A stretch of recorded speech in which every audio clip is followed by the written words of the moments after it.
Act like a leader. Think like a leader. You aspire to lead with greater impact. Herminia Ibarra is a professor at INSEAD Business School and previously taught at Harvard University for 13 years, specializing in business management and human resources. She is a renowned management scholar, recognized by Harvard Business Review as one of the 50 most influential management thinkers of the 21st century.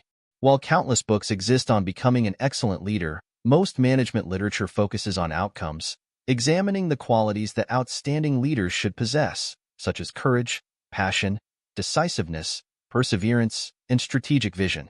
However, Act Like a Leader, Think Like a Leader takes a unique approach by focusing on the transformation process, exploring how ordinary individuals can become exceptional leaders through the right pathway.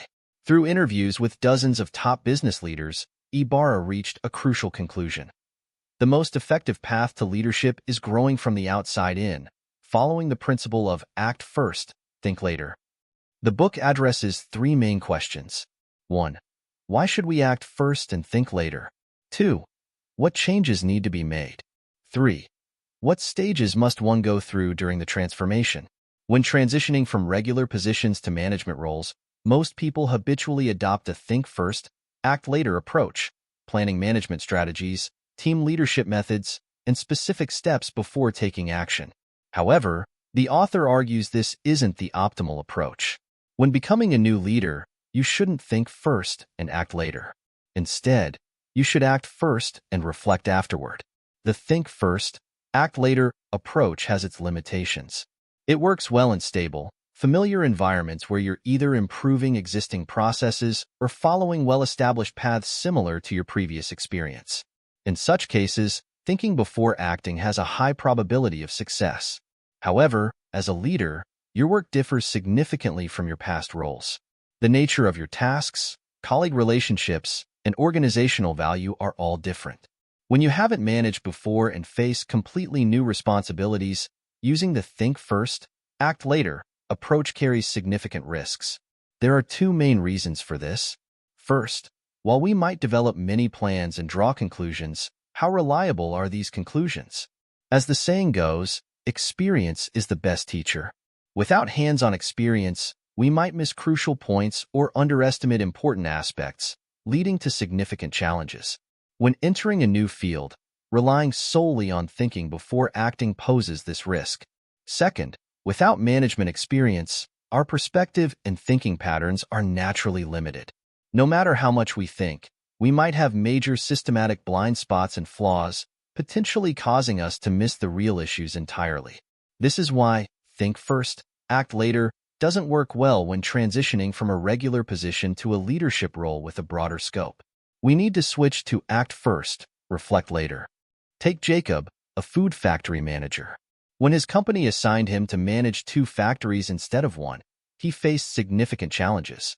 Previously, his hands-on management style worked with 1 factory, but with 2 facilities. Spending time on daily operational details left him no time for strategic thinking and direction setting, crucial aspects of leadership.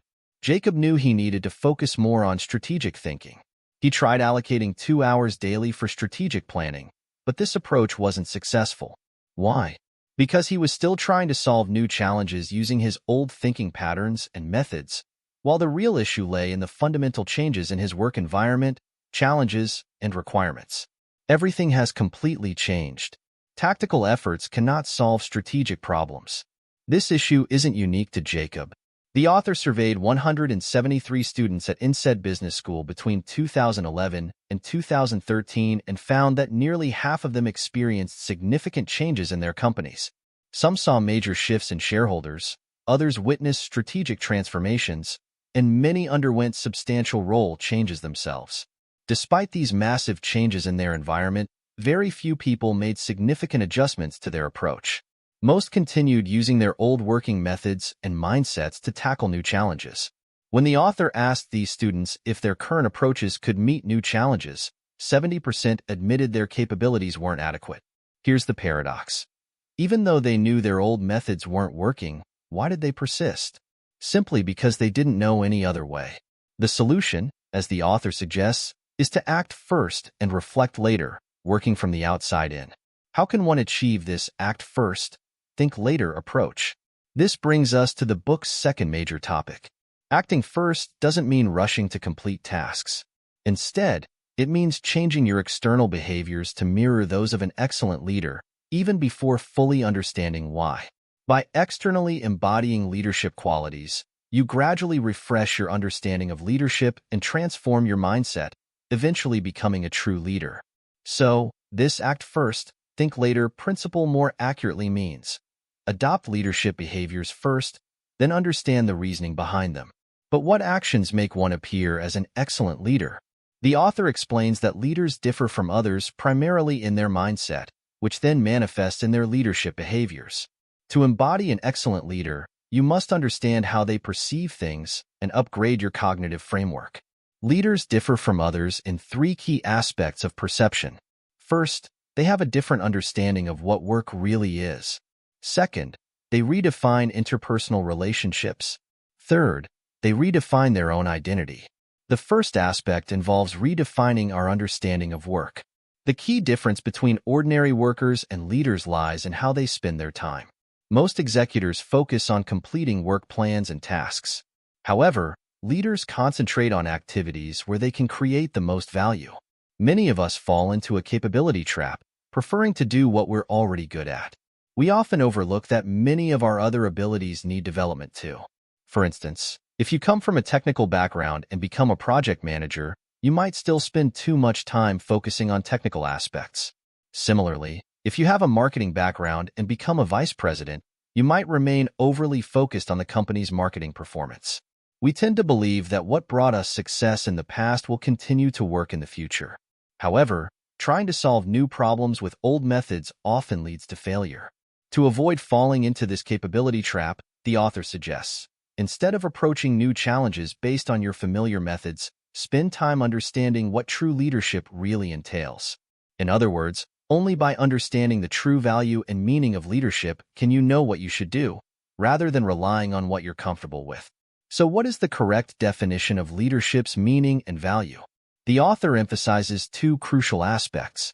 First, leaders must pursue activities that may not show immediate benefits but create long-term value for the company.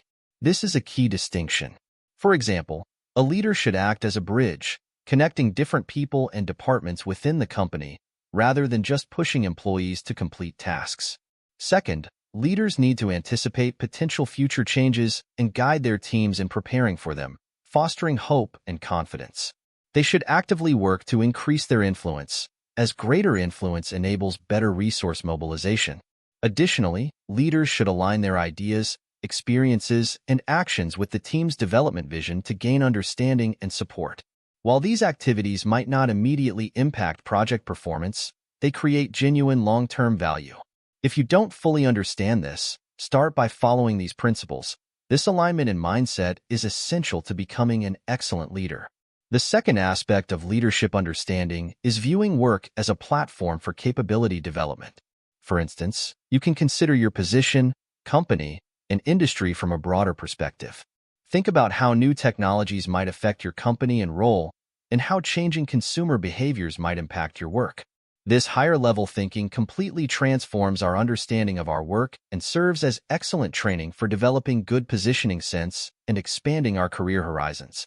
Another example is creating projects that involve collaboration with people outside your specialty.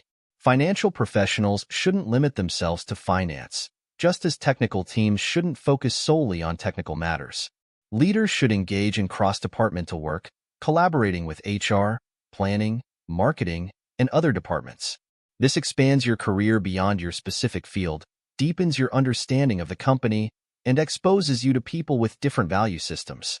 In the past, you could only advance vertically through ranks, but through cross-domain collaboration, you've developed the ability to move horizontally across different fields. This capability is particularly crucial for leaders.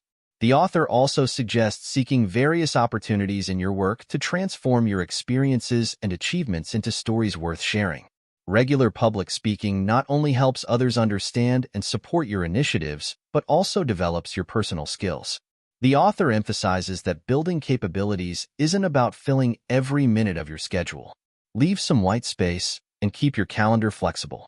Interestingly, some of the most successful leaders might appear the least efficient because they deliberately set aside time to enhance their leadership skills.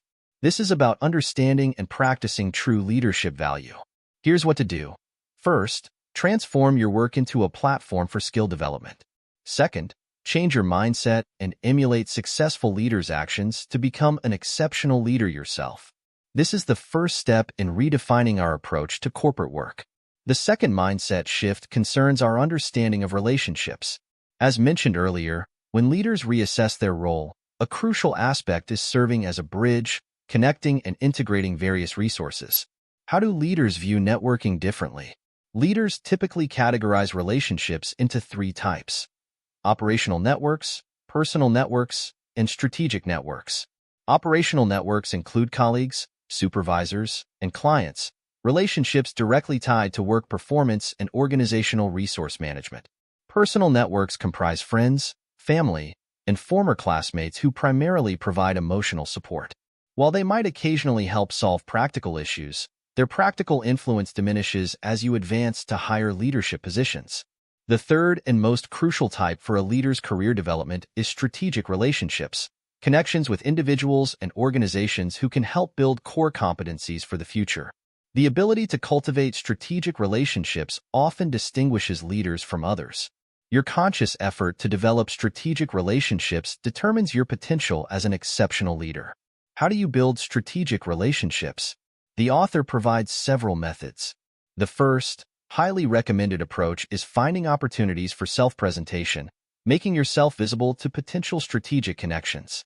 As Woody Allen said, 80% of success is showing up. The book shares an example of a young woman attending an industry conference. Initially overlooked due to her age, she transformed perceptions through her keynote speech. Afterward, people flocked to her, no longer concerned about her age. Why? Her presentation demonstrated she could provide valuable information, redefining her through the value she offered. Don't let age, rank, or position hold you back. What matters is demonstrating your value to others through presentation. This self-promotion helps build strategic relationships. The book emphasizes this principle for participating in various conferences and forums. Either she won't participate in the event at all, or if she does, there must be one condition met. She must be allowed to speak or at least introduce the speakers. In other words, she deeply understands that attending events is about showcasing yourself. It's a crucial method for building strategic connections. Many people attend events merely as passive audience members, making it difficult to develop strategic relationships. The second important method for building strategic relationships is utilizing the 6 degrees of separation theory, having your existing friends introduce you to more connections. The third method is to maintain important existing relationships, which can lead to new strategic connections. The fourth method is to join like-minded interest groups and organizations, such as book clubs or various salons. These venues, where people share common interests, can potentially develop into future strategic relationships. As a leader, the final mindset shift is redefining yourself. Why? As we gradually develop leadership abilities, we face attitude challenges. Managing relationships with colleagues, coordinating different organizational resources, and building new connections. You might find yourself becoming different from who you used to be, sometimes conflicting with your past style, principles, and values. If you resist accepting these internal changes in an attempt to remain authentic, you might struggle to become a true leader. This raises a question. What is authentic self? Is our insisted authentic self merely our past self? The author provides an excellent solution. Instead of obsessing over authenticity, treat the potential transformation during leadership development as a game, an identity cognition game. What does this mean? In becoming a leader, we continuously experiment with different roles we can play. Can we play an outgoing person, a diplomatic person, a mature character? Approaching this process as a game offers 3 benefits. First, viewing it as a game makes it natural to learn from others and imitate new roles. Second, our mindset shifts from focusing on performance to emphasizing what we can learn and how to learn better. Third, through this game of continuous experimentation, we set new goals for ourselves, discovering new possibilities and realizing we're not limited to being just introverted. New roles can emerge. Therefore, Understanding this process as an identity cognition game makes it easier to become a new version of ourselves. This is about redefining ourselves, redefining what work means, and redefining what relationships mean. To become an exceptional leader, the only way is to act like one. Through action, you must change your methods, transform your existing mindset and assumptions, and redefine your work, relationships, and self. In the journey of becoming a leader, everyone typically goes through 5 stages. Stage 1. Discovering the gap. You recognize the difference between your current state and where you need to be as a leader, creating a sense of urgency. Stage 2. Taking on new responsibilities and roles brings new demands and tasks. The author suggests following the principle of add, don't subtract during this stage. Keep your existing methods while adding new ones. Only after becoming comfortable with the new approaches should you gradually reduce involvement in routine matters, achieving a smooth transition. Stage 3. After learning many new management techniques, you'll experience a period of confusion. People around you might say, "You're different now, not like your old self." You might question yourself, "Am I doing this right? Am I suited for this?" The author reassures that this cognitive dissonance is normal. Both others' evaluations and your self-perception will go through this process. Your job is to persist. Stage 4. Goal recalibration. Having learned from previous mistakes, you begin to understand what leadership approaches work for you and which don't. With increased maturity and growth, you can now set more realistic goals. Stage 5. Internalization. You've absorbed the insights, feelings, and experiences from your journey into your life wisdom. You've entered a new phase where you've truly become a leader, both in behavior and mindset. As a leader, the first mindset shift concerns your work. Leaders must dedicate significant time to building long-term influence while transforming their work into a platform for capability growth. The second shift involves networking, recognizing the necessity of developing strategic relationships. The third shift is understanding yourself, realizing you have multiple possibilities and that you're capable of continuously shaping these possibilities. Understanding and being aware of these stages in advance helps us avoid potential pitfalls and better persevere in our journey to become more effective leaders.